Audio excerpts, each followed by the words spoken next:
broadcasting a new paradigm on the One Network.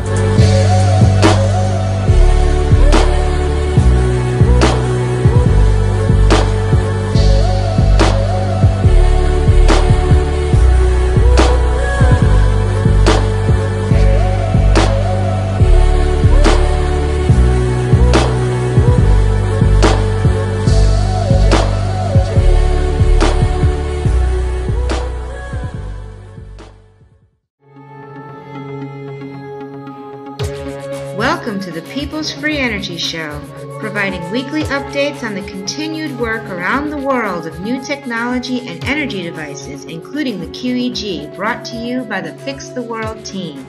The people are taking their power back.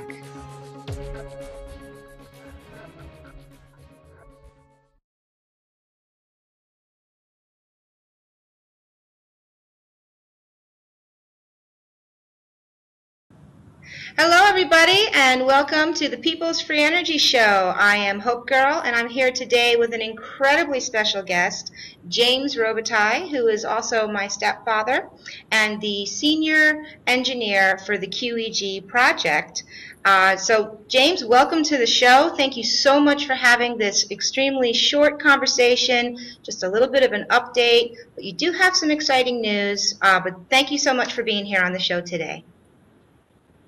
Okay, yeah, you're welcome. I've been really had my head down working on this thing for since we left Pennsylvania. So yeah, I'll try to update everyone and newest information, the up-to-date stuff. Yeah, we're doing good here. I don't know if everyone's aware that I've been working in Florida since we left Pennsylvania, and our benefactor has provided a wonderful workspace for me here. And well, actually, let's go ahead and let's just give everybody a little bit of a recap for anyone who hasn't been following the latest of our family story. So first of all, there are at least 60 QEGs that are being worked on all around the world right now, and this is the Fix the World team. This is our QEG and our baby. So the family has moved from Pennsylvania. Myself and my mother are part of the family. We are here in Morocco, as everyone knows, but James has stayed behind in the United States for this period of time, and he is now in Florida, in Orlando, working with Tesla Energy Solutions. And Tesla Energy Solutions has their own QEG.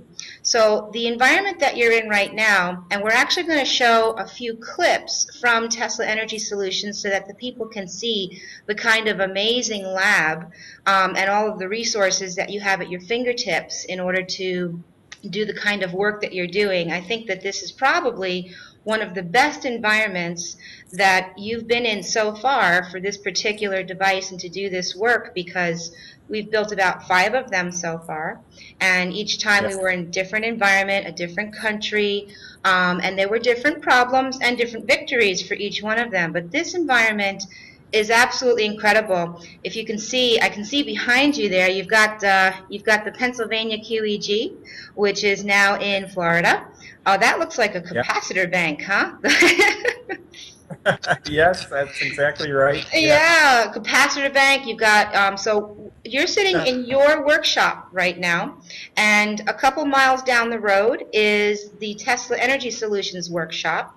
You have your QEG right there. Tesla Energy Solutions has their QEG right there, and from what you've been telling me, the two of you are running similar experiments side by side on both of your QEGs at the same time. So you've like tag teamed to try to get to those answers quicker. So that's extremely exciting, and I think that everyone will be really happy to know that this particular type of work is being done in this way. So Tesla Energy Solutions is Larry, of course, and so let's just take this brief moment and let's take a few minutes to watch some of the footage that we've gotten when we were visiting with Tesla Energy Solutions so that you can see some of the work that they do. Not disturbed for any reason. The latest is, I haven't even tested it yet. That's a 1924 crystal radio. Wow. Isn't that cool? I just got off eBay. Oh man. Okay. So I was gonna let you play with it if you get a chance. You don't have to use the whisker. Yeah. Actually, if we do use the cat whisker, we need to take it apart and straighten it a little bit. It should be a little bit longer than that. Okay. But if you want to play with that, just so you go back to crystal radio and I won't say understand. I know you understand, but to remember it. Yeah. So you get these purple sparks off the top when you turn it on, right? The voltage goes in the air. This is the same concept. This is your hairpin, right? Yeah. Okay. This is all I use for my rods, my hairpin. I saw you had those big copper tubing. Yeah. That's all you need, and you don't even need that. It will work without it. Yeah. Okay. Yeah. It's just Tesla would do different size types of light surge for his experiments. That's what the rods were for. Just put different lights up here and test it. Okay. So anyway, that's how we discovered it, huh? Like the long rods. Yes. Being part of it, yeah, so we could have some place to connect the light bulb. it. So this is the same type of transformer you have, a neon transformer. Yeah. Okay. Yeah. So look at that light right there. Okay. What I'm going to do is light it up. Is that all? Yeah. Now it's nothing magical and special. People think it's very strange. Okay, it's not. Yeah. The wires, you see these tiny little wires right here, are 50 gauge wires. And what I wanted, the reason I did this one to show you, I sent you a video of this from another guy that did it. Yeah. I wanted to show you this because everybody said Maury couldn't have used 50 gauge wire to create light. Okay, that would have burned up. Yeah. No, it won't. No. Okay. It depends what you're transferring. We're transferring voltage without currents. Yeah. Okay. Okay. So this is this is John Bedini's concept. Okay. You want me to explain it? Or you want to? Okay. Yeah. So what it is each one of these is a coil that has a transistor and a diode on it. So what happens is as the magnets of these wheels go around, so the magnets, okay, and they're neodymiums, as they go around, they build a slight charge of power inside the coil. Okay. So what happens is the diode directs that to a bank of batteries down here. Okay. So you've got 4 wires. Okay. 2 wires run 24 volts of batteries. So two say deep cycle marine batteries here. Those 2 batteries will charge 10 batteries under here. Okay, so you have 10 batteries here. Yeah. So these get charged before these batteries die. Then when these die, you take 2 out of here, put them up here, and run the whole thing all over again. Okay, so you could say that you're getting more out than what you're putting in, but it's not efficient, it's not practical, it doesn't make any sense. Okay, who's going to every 3,000 watts of power they use swap batteries? Nobody. Okay, so that's the problem. It's not practical. What I did with this is I built my house for the first month and a half. Okay, I ran drills and I ran saws with this, and then when I got to an air compressor, it wouldn't handle an air compressor, so I had to stop running this and go to a generator. But for a month and a half, that's what built my house. Wow. Look at that. Okay, now watch that. Violet ray. Can you see on my arm? Yeah. It's actually kind of high. I tried doing things differently and I was wrong. I was going with static electricity concept. Yeah. So I have, this is Teflon, okay? Yep. I bought a roll of Teflon. I know we talked about that. Yep. Yep. So I took it all apart, wrapped one side with Teflon, because he definitely has one in Teflon, okay? Wrapped 1 or 2 in saran wrap and Scotch tape, because that's a different dielectric or different negative material than Teflon. The strongest would have been Teflon, okay? Then it would have been this, and then it would have been this. This was supposed to be the yellow tape. Yeah. I just used the Ricks, the same thing, same kind of tape. Yeah. But that's what I thought is we're doing static, and it's not. It can't be static. It could, static electricity could attribute to it, but there's no way you get that much power out of the static. No, we're going to run motors and lights is what we're going to do. We're going to have a motor and light come on. Right where you're at. How's that? Okay, so now we have a DC motor just like what we want the QEG to do for itself, is to run a DC motor, and we're lighting lights. Okay, and here's what, well, you know what, when you get back I'll show you some really cool effects. All we have to do is adjust that resistor, and I can change the voltage to wherever you want the voltage to be. See the resistor right there, the potentiometer? So I learned a lot of neat things. So, Jamie, why don't we just go ahead? I'm just going to ask you a few questions. I know that there are many people out there that are working on QEGs, and many who are following this work in general, because it is a movement of the people building their own free energy devices. I just want to start by having you share a little bit of your personal story and your feelings of what you've been going through over the last few months. We haven't heard much from you. I've been there with you, watching you out there in the workshop until 7 o'clock in the morning some nights, working diligently, trying one thing after the next. But how has it been for you over the last few months? Just share from your heart. Well, it's been pretty intense. As probably everybody knows, I left my mainstream job at the beginning of the year, and this is really, I gave up everything that I was into in the corporate scene just to do this, and this is. I'm completely dedicated to it, and I've said before, I'm a non-degreed engineer, and everything that I've chosen during my life to learn about was pointing towards this project. It was all experience that I gained working in electronics, power electronics, and electromechanical. All these things that I chose to learn are directly applicable to the QEG project. So it's been, that's been my where I've really been concentrating, and trying to get, we when we brought the machine out,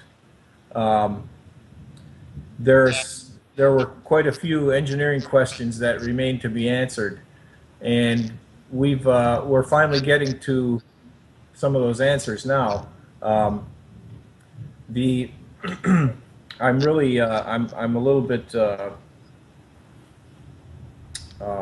well, it's a difficult situation here with the family being away in Morocco, but on the other hand, it's very good workspace. Earlier you were saying that we have a setup at Tesla Energy Solutions, and we have a setup here. Well, that's what we wanted to do. Larry and I, we wanted to do a duplicate lab so that he could work on some ideas and some experiments while I do other tests. And if we get to a result, which is exactly what has happened towards the end of last week and early this week, we have some it coming in. Before you go into that, before you go into the result, because I want to save that part, because that's kind of like what you would consider big news. It's a big experience. So everybody, we've got some really exciting stuff to share with you.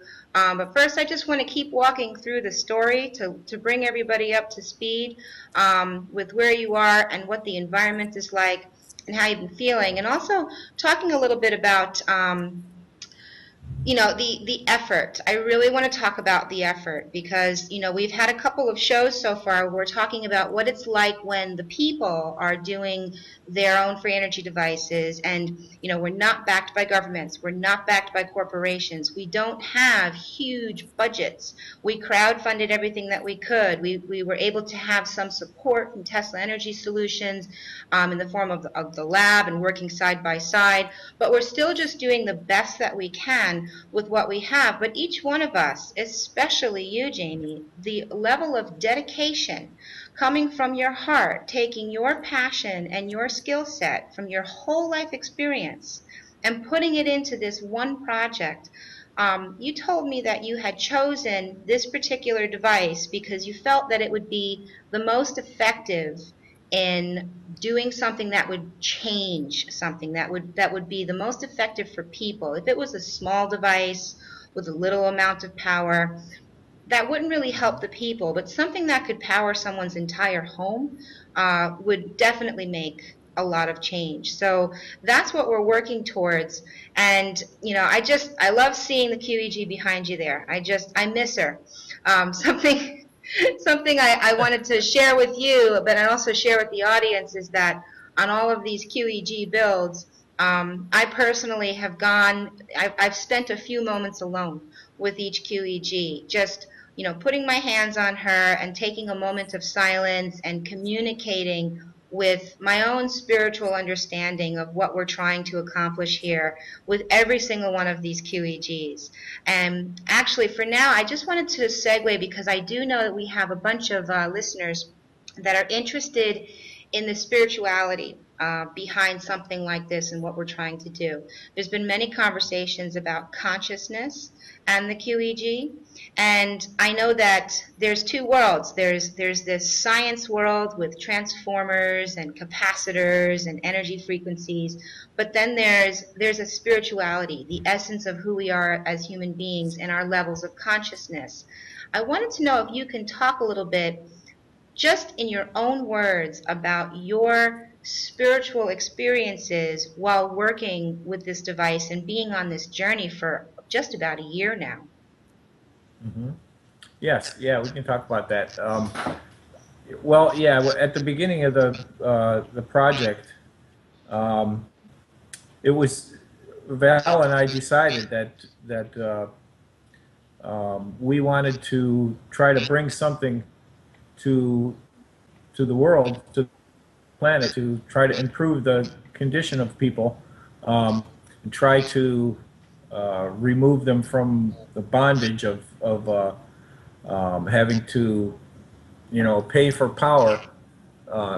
And it was never, it goes back to J.P. Morgan and the business environment that's back in the early 1900s. This all started, where a few rich and powerful men decided that energy should not be free, that people should have to pay for this. And it's really ridiculous, because we're swimming in a sea of energy, and it's up to us to figure out how to extract that.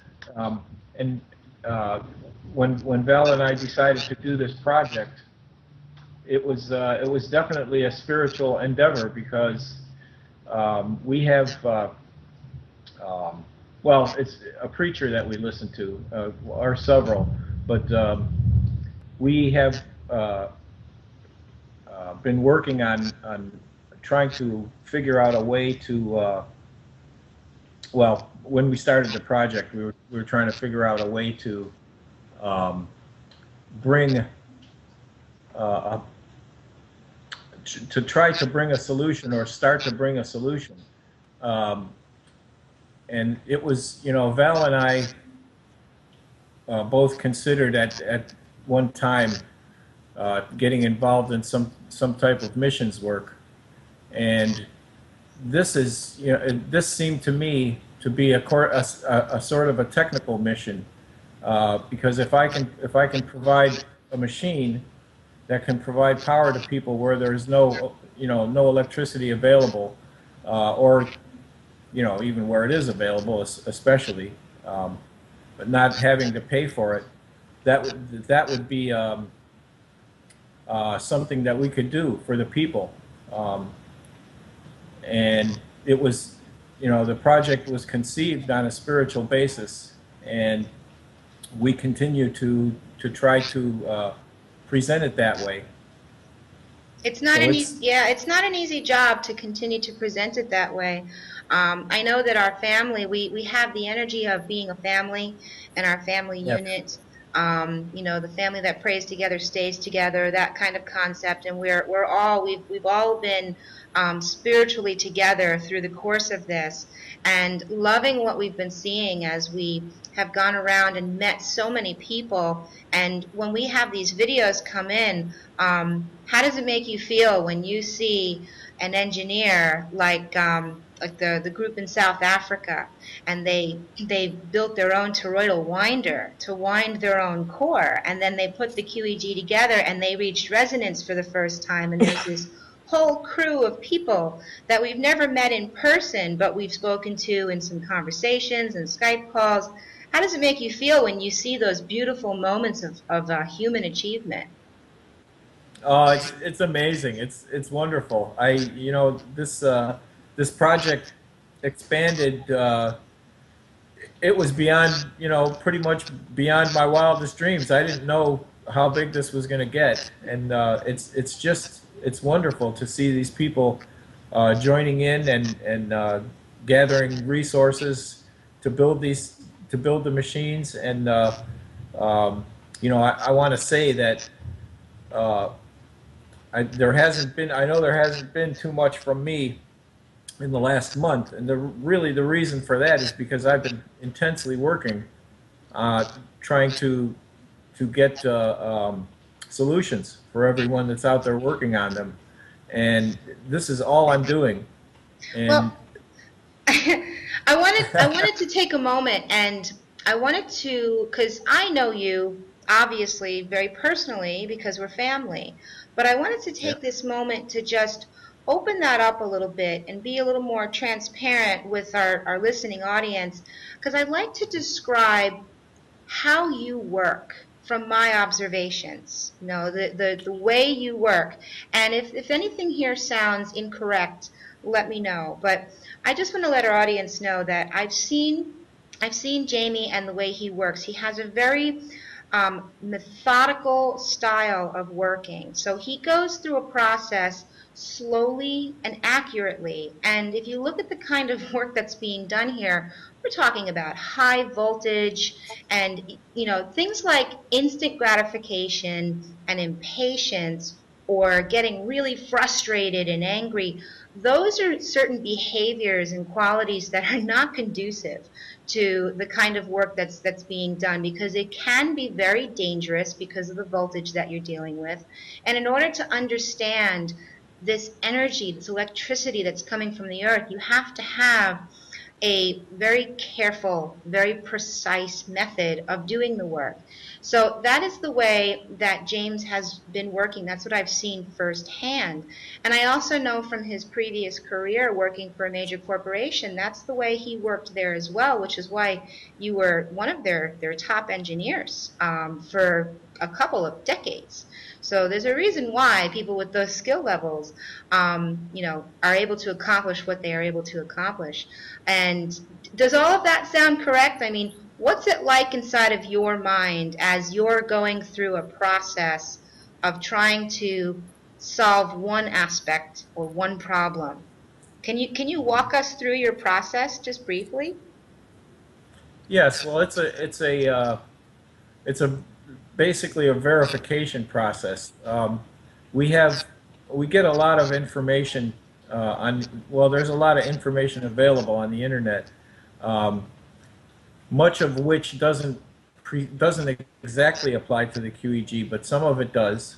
Some of it's a similar concept, but it's really all about verification, which is that's the reason that we have pretty much set up 2 duplicate labs here. Larry has his lab, and we have another one here a couple miles away, like Hope was saying. We have all the same equipment, and when he gets a result, then I can try that over here and duplicate it, because it's really all about verification.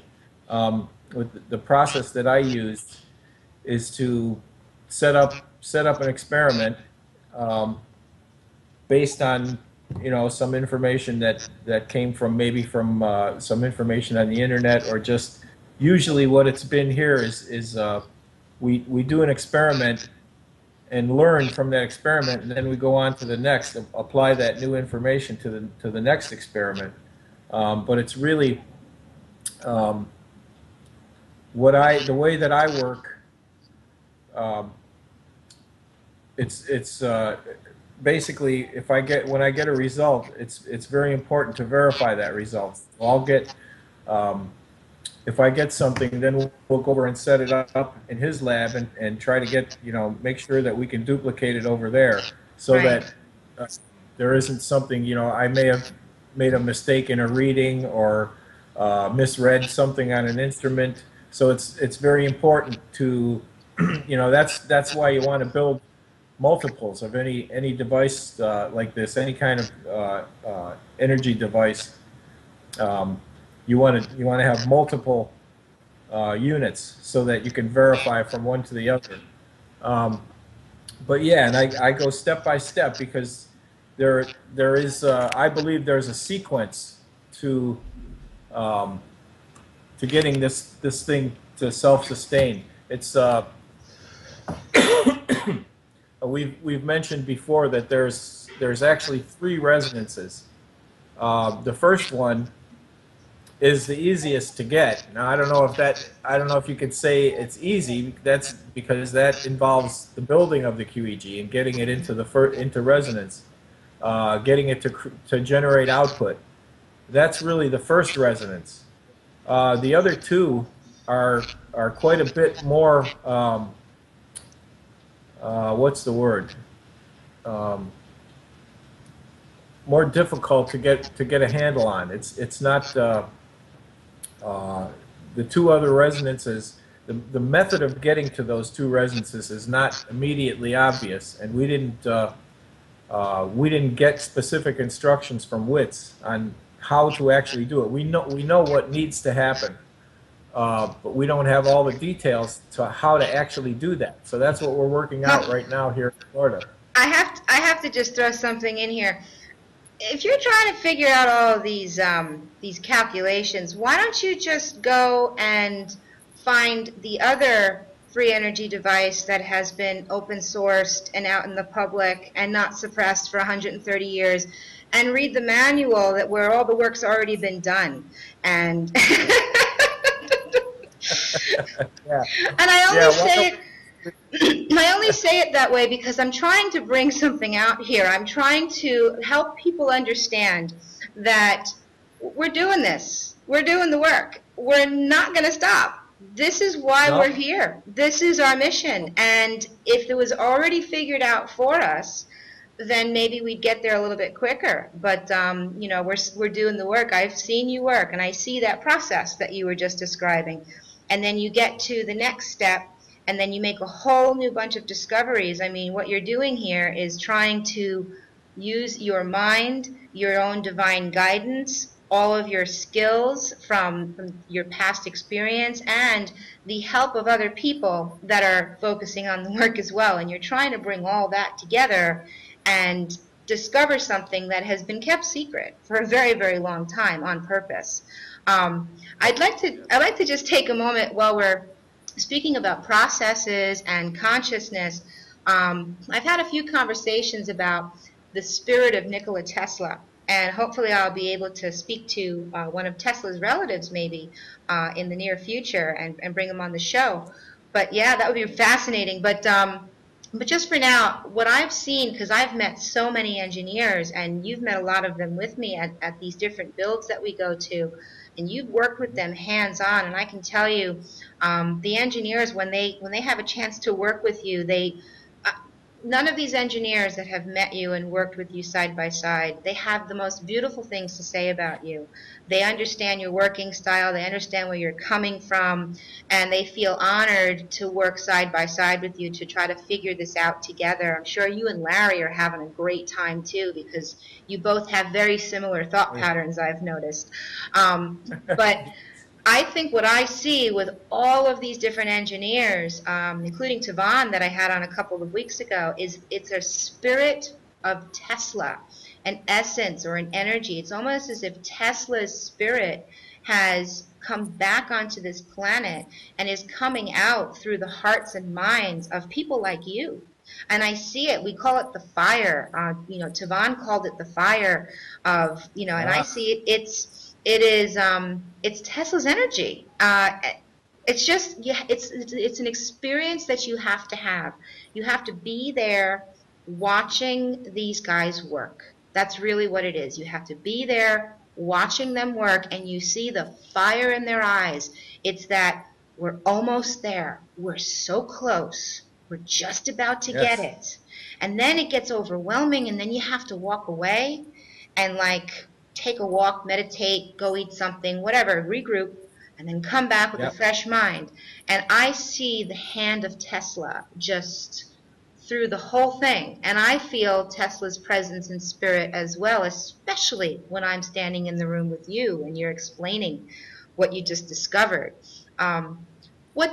Jamie, what does Tesla mean to you?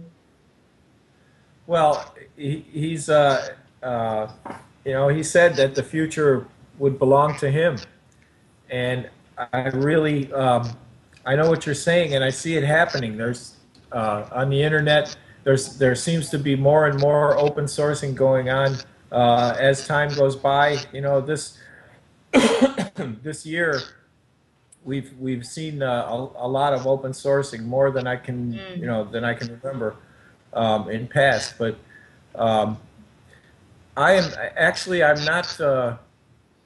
I haven't studied as much about Tesla as a lot of people that I've talked to. Some people have been students of his for, decades, 30, 40 years. They've been studying about him. Um, I haven't researched Tesla's work as much as some people have, but um, I feel as though I am I was meant to carry the torch, I guess is how I would put it. Um, there hasn't been we haven't seen anything come out. A device, the ideal thing, like you were talking about earlier, would be a device that's not very big, that would have the capacity to power like one home at a time. That's how we remove ourselves from this situation. You create your own electric power Yeah. on your property. And you get your power back. Yes. We're taking our power back, right? Yeah, and the holy grail, I guess, that they talk about, a machine that is sized or scaled to be able to provide power for one home, and that's really the mission here. And if we can, what we're trying to do is do it with a different type of technology. This machine is, Tesla said frequency, vibration, and potential are the three things that you need to create energy. Well, I shouldn't say create. We don't create it. It's accumulate it. Accumulated, yes. Yes, but this machine has all of that. It has the high potential, and it has vibration, which is actually the second resonance that we have to get, has directly to do with vibration, and frequency is also it's probably the main ingredient of the third resonance that we have to get. That's the 1.3 megahertz resonance. So, it's all. This machine is using his concepts, and a lot of what I've learned from Tesla was learned a long time ago. Because the first things that I did with electronics was radio work, and I was, when I was training myself, I had a couple of bootleg radio stations when I was a kid, 13, 14 years old, and I studied some of Tesla's concepts to be able to do that. I go to him when I need his knowledge. Is pretty much the relationship, and it's just amazing to me what he was able to do. And to put it the way Eric Dollard put it, all he had basically was brass and wood, and we see the things he was able to do with that. Brass and wood and copper, and there was very little previous technical information when he was doing his work. So he originated much of the information that we have. So. Yeah, he started something. Gosh, we've had some really interesting theories behind Tesla and where he got his information from. And something that we've been talking about in some group discussions is that right now, it almost feels as if there's information coming from the field. And when I say the field, that's like the field of the collective consciousness around the planet. It's the same phenomenon that when 6 people invented the light bulb at the same time. You've heard about that. Yes. It's because they were getting the information from the collective consciousness field through their spirit. And I think that that's what's happening now. There's been a lot of conversations and news stories that have been coming out about people open sourcing. As a matter of fact, Kesha has been coming back into the picture as well. There's been a few headlines about him lately.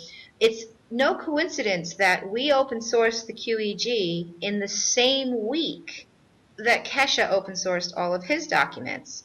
That wasn't planned. We had no idea what Kesha was doing, and Kesha didn't know about us. So it just happened at the same time because it is time. And now we've got the same thing. There's more open sourcing going on. And I wanted to ask you, because I've had a few conversations and a few talks that I've done where I talk about the 5 reasons why humanity does not have free energy. And that is fear, greed, lies, secrecy, and suppression. And we just had a show last week where we talked about the inner politics of the free energy circles and all these like lower vibration behaviors that go on.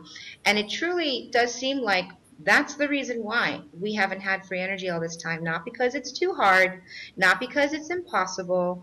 You talk about perpetual motion is impossible, but we've got the Earth that's perpetually spinning and not stopping, in a galaxy that's perpetually spinning and not stopping, and the cells of our body, they have atoms that are perpetually spinning and not stopping, but perpetual motion is impossible. Yeah, it's impossible. It's impossible! Even if it's 11 billion years. No, it's not. We just need to shift.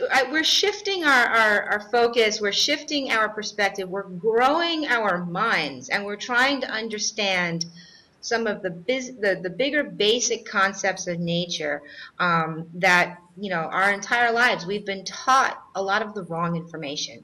So now we're trying to unlearn what we've learned, and we're trying to understand, and we're doing this in an environment with a lot of people that are still continuing to go through those lower vibrations of humanity, which are fear, greed, lies, secrecy, and suppression. It happens almost every time, except this time. This is a little different, right? Because this is in humanity's hands, and we're the underdogs here, trying to bring this out by the skin of our teeth sometimes, right? So, and we're not working with much, but we're working with what we have. And the biggest part of, I think, what we have is we've got the people, because we haven't gone through secrecy. We're not hiding this in a workshop somewhere collecting dust.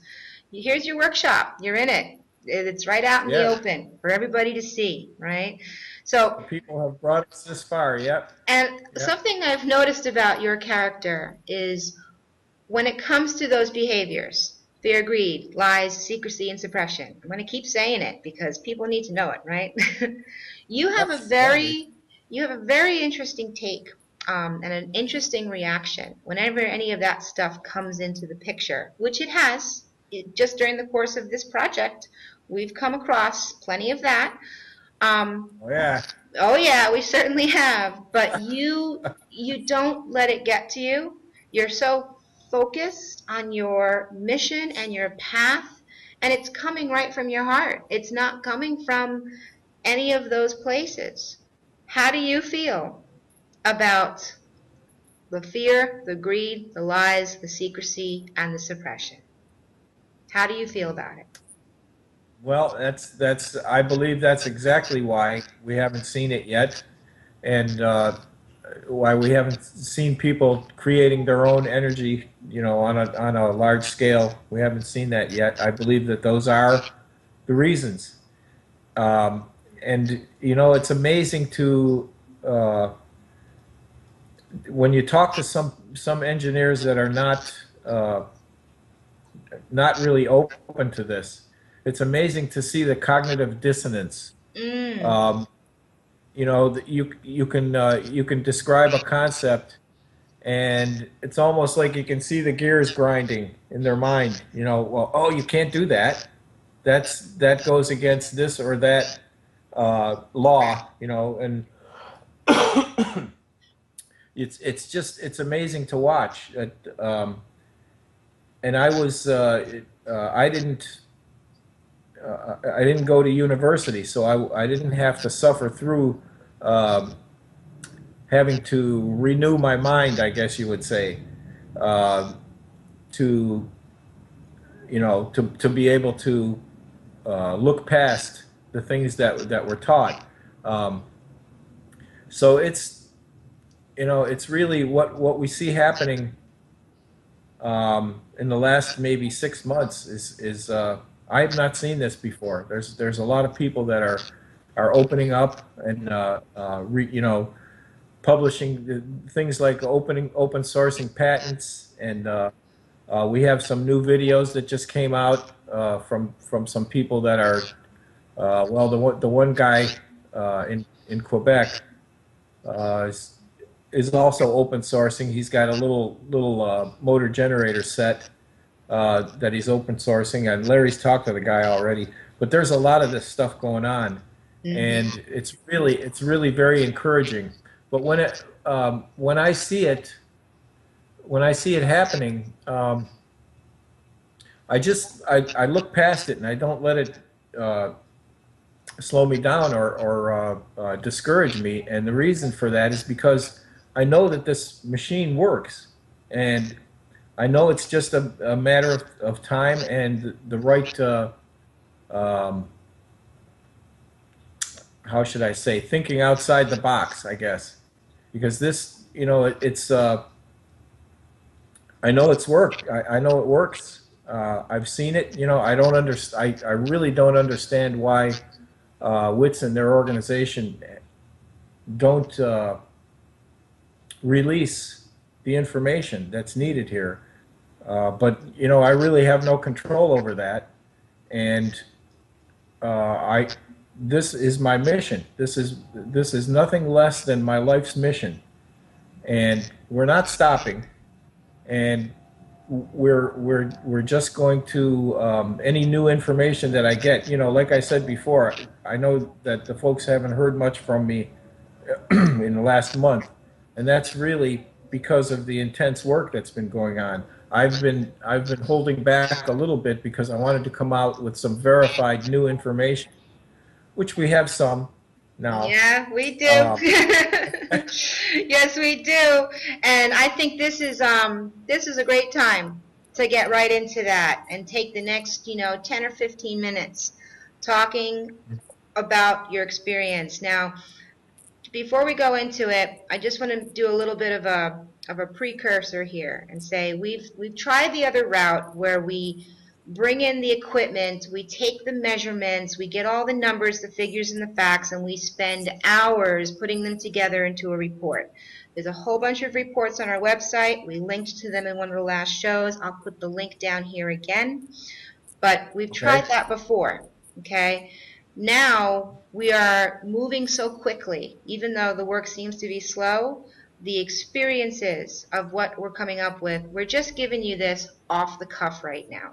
So we're not saying it's definite, but the good news is that there's a lot of engineers out there that have a QEG that maybe they could start going in this direction too if they wanted to. So with that said, just tell us about the last week and just walk us through what you've been going through and what you've discovered and what you feel and what you think about it.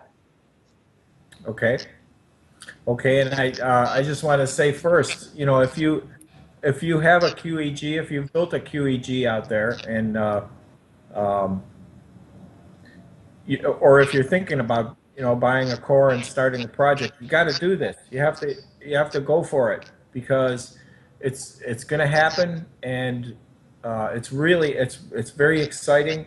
The machine has the capacity to do what we said that it can do, and I just want to encourage folks out there to if you're thinking about starting a project QEG project, you should go ahead with it because it's really it's really the cutting edge here. We're gonna get this thing going, and we want everybody to have the opportunity to have this. And okay, well, this week I was mentioning earlier that there's actually 3 resonances, and the first resonance, most people have, you know, that have built these and completed them, have been able to get to that point. And I know that everybody that has built and tested the machine, most people, you know, if you took the numbers and took the readings, you're probably going to have something like a maximum output of something like 700, 800 watts, maybe 900 is the maximum output from the machine. And that's, in most cases, that's usually about 200 watts more than, or pardon me, yeah, 200 watts less than what's coming in from the wall. So we're within about 200 watts of a COP of 1, which makes this a very efficient generator. You know, if it were nothing else, it would be one of the most amazingly efficient generators that's out there. I mean, if you're using an electromechanical generator, you have like 13 horsepower to make 7,000 or 8,000 watts. You need 13 horsepower, and that's nowhere near the efficiency of this machine. It's very efficient, you know, even without being over a COP of 1. It's within 200 watts. So that's the goal, is that we have to get another 200 watts out of it at least, or, you know, 200 or a little bit more to get it to run itself. And So that's not so much. For the non-engineers out there, basically what you're saying is that the design of this particular generator is already extremely efficient, and you don't have to put so much energy into it in order to get a bunch of energy out of it. And as far Right. as it getting to that point where there's the same coming out as there is going in, you're really, really, really close. You're just a small measurement of power away from getting to that level. So as is, it's already incredibly efficient. Is that correct? Yeah. Okay, just Yeah, wanted to like re-explain it. Keep going. Yep. Yeah, just in like basic terms, if you're lighting up, if you've got 300 watt light bulbs, you got 300 watts, you're lighting that up, the machine's drawing 500 watts while you're doing that. So we're within 200 watts roughly of being unity of, or COP of 1. Yeah. Yeah. So the question is, how do you get that additional 200 watts, 300 watts, 500 watts, 1,000 watts? The way that you do that is with the other 2 resonances. A lot of people are familiar with the piezoelectric effect, or piezoelectric, which is mechanical vibration creating voltage. If you have something, if you have a, for instance, a transformer core with a coil of wire wound around it, if that steel, or if that core is vibrating, that actually produces a voltage in the coil. So with the QEG we have the parametric resonance, which is the rotor spinning. That's what creates the basic frequency in the primary, is the spinning rotor. So that's the one resonance. There's another resonance where the core is going to vibrate at a higher frequency. It's actually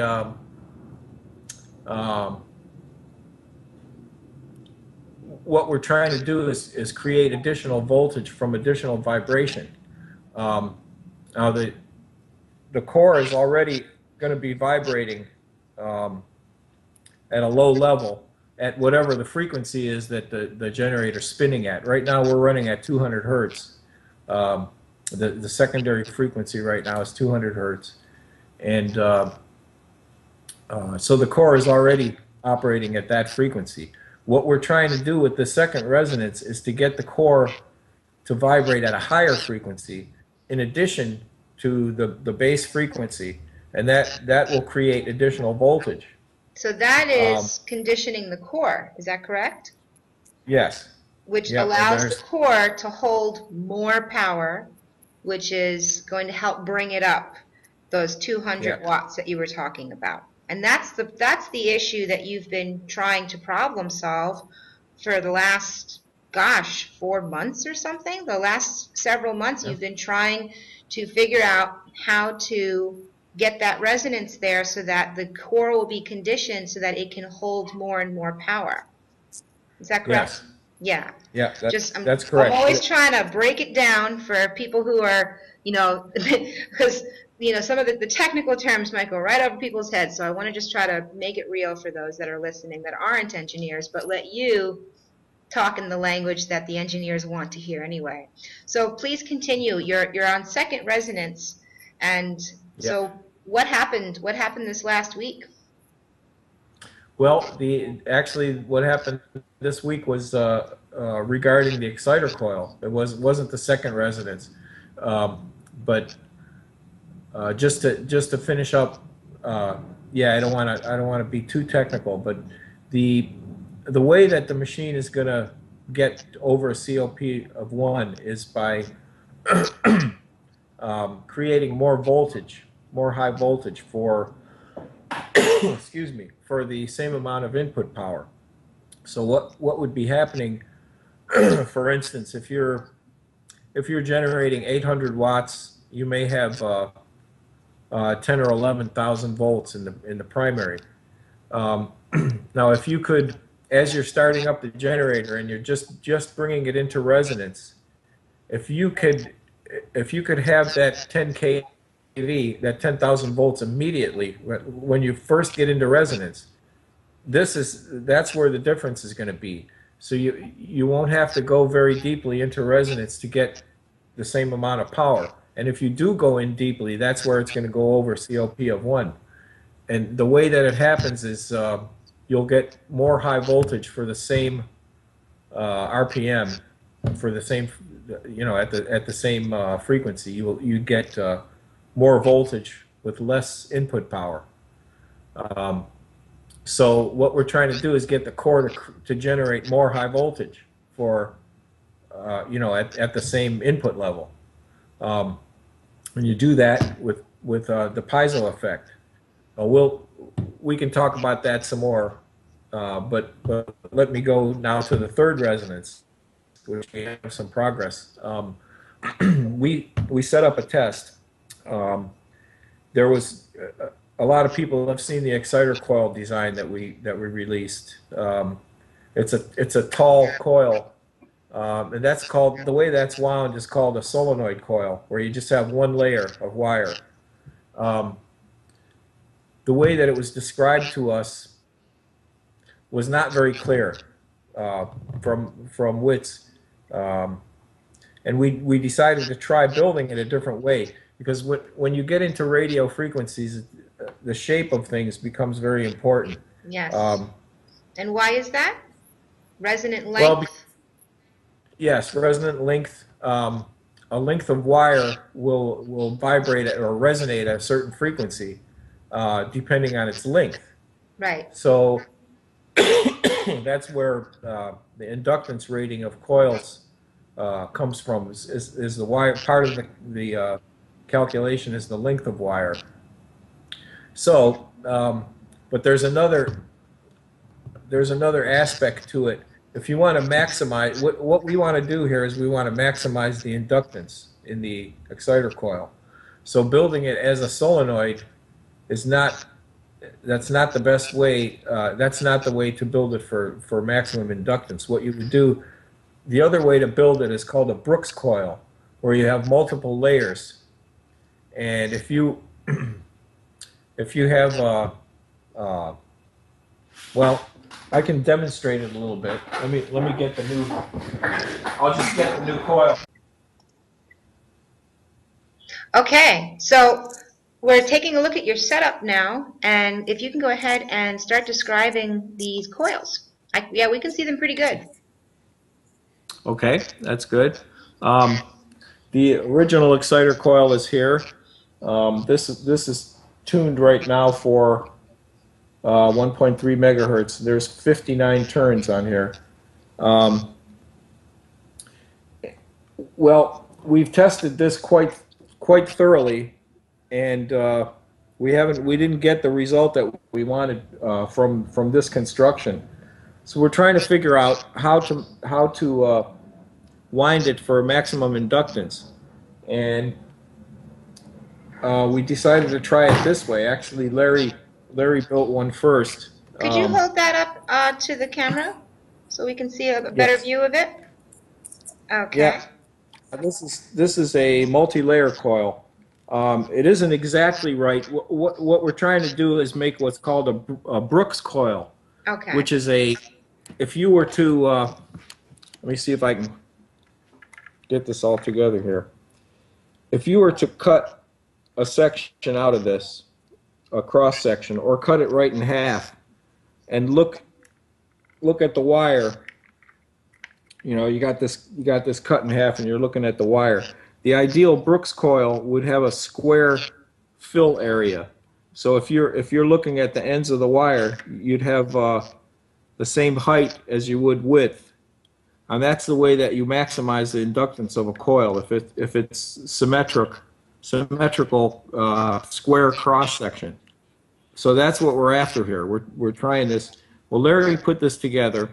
And put it on his machine over there, tuned it up for 1.3 megahertz, and he's actually getting voltage surges the way that they were described to us by WITS. This is the first time that we've gotten these voltage spikes the way that we understand that they're supposed to be. The voltage surges come in intermittently and build over time. I just wanted to, before I move the camera, I wanted to show my connections here for people that want to build it, because I'm always, we see a lot of videos, but oftentimes the people doing the video don't actually show the connections so that someone could duplicate it if they wanted to. Very nice. So all it is this is just a reel from wire. It's actually from plastic. This came from Larry's 3D printer. This is the reel for the raw material, for the raw plastic that you put in. But anyway, it's just a reel, and we attached a piece of plexiglass, built a spark gap on there, and there's just 2 terminals that I put on with screws and hot melt glue just to hold the wires. So this type of construction is this is the difference this week. And yeah, let me get back over here. And I started saying that last Thursday he started this experiment and started out with voltage spikes of about 2 volts. By Sunday night, it was up to 270 volts. Wow. So it's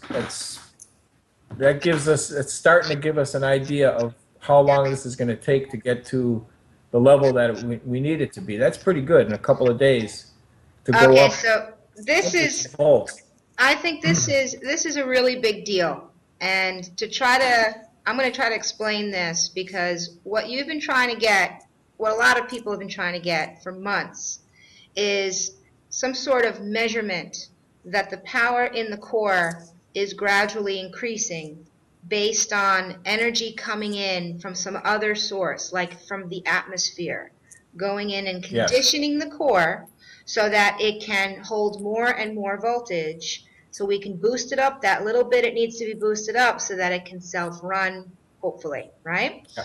So what you're telling me is that you finally have the measurements showing that the power is increasing in the core. Is that what you've experienced? Well, we haven't measured to see. Excuse me. We haven't actually compared the output power yet between when we started and the the output power that we have now, since we've been getting this voltage pulse. It's the 2 volts versus 200 volts that I was just talking about that's not a measurement of the output. That's what we've done is put a scope right across the exciter coil, so that we're looking at just the signal that's in the exciter coil.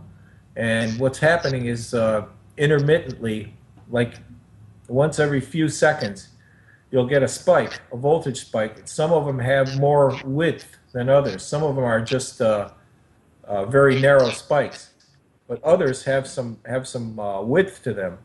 And sometimes the pulse will come in and have multiple pulses. It'll have like 5 or 6 or 10. So those are the frequencies that we're looking for. That's, when you get a pulse that's a multiple pulse like that, those kind of pulses are going to add energy into the core, and that's what's going to help us to get the voltage to go up. But yes, it's this is the first time we've seen this. And when I took the class with Witz, he described the procedure of tuning somewhat. Described it somewhat, and these voltage surges behave just the way that he was describing. Finally, that they should behave.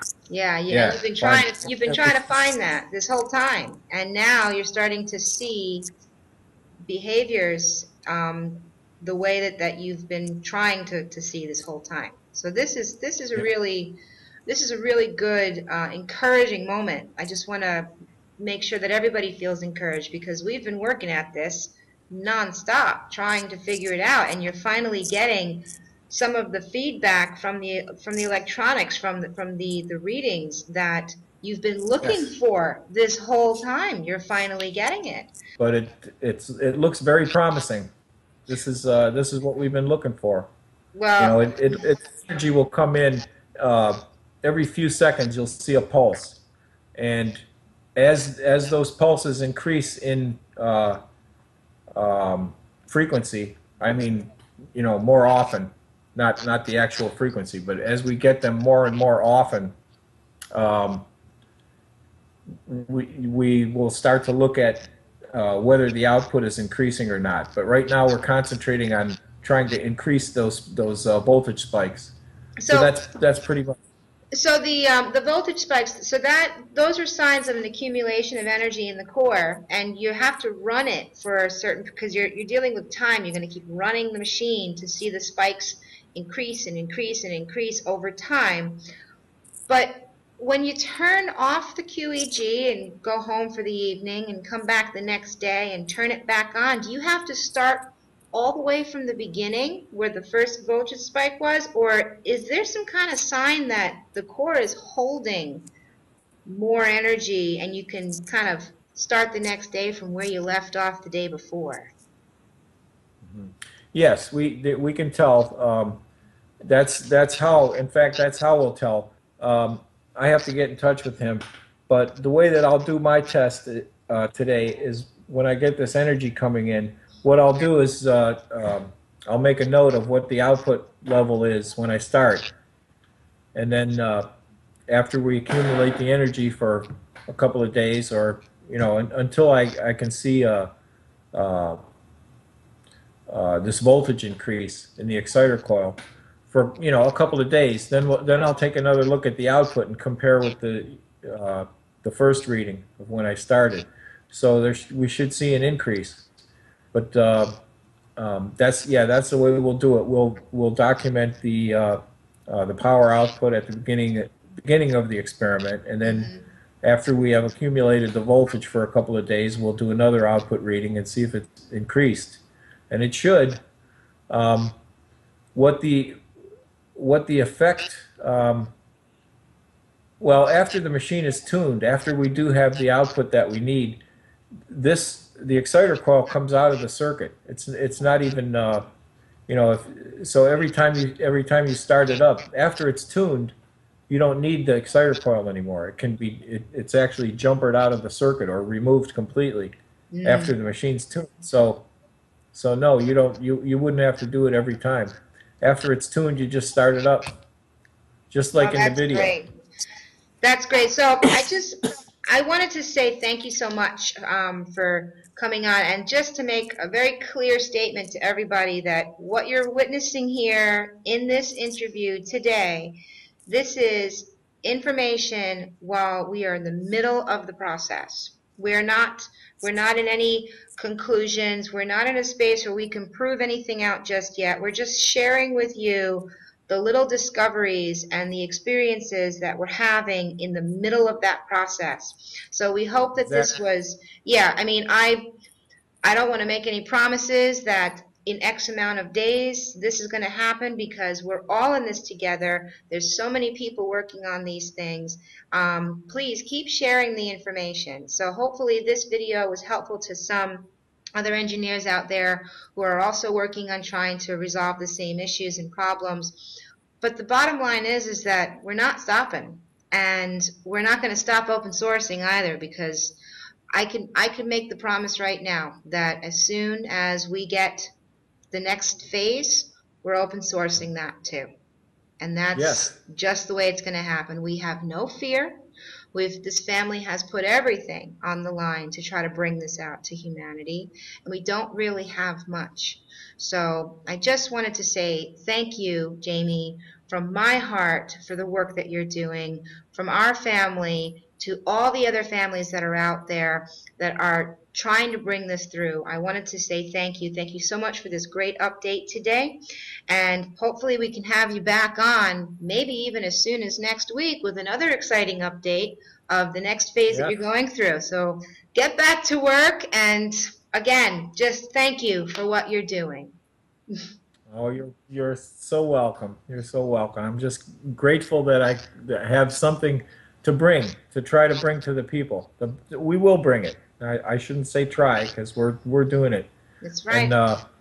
And you should do it too. The folks out there that are considering buying a core and building one of these, you should do it. For one thing, it's so much fun and very exciting. And we're not stopping. We're going to get there, and we're going to see what this thing is really capable of. And we hope that you'll join in. But yes, very welcome. For those that are considering it, definitely give it a shot. And if it is something that's out of your price range, then try to find someone that's locally or that's close to you that's working on one. And, you know, maybe an entire community can come together. There's a lot of communities that are crowdfunding different QEG parts so that they can build them as well. We all need to get working on this.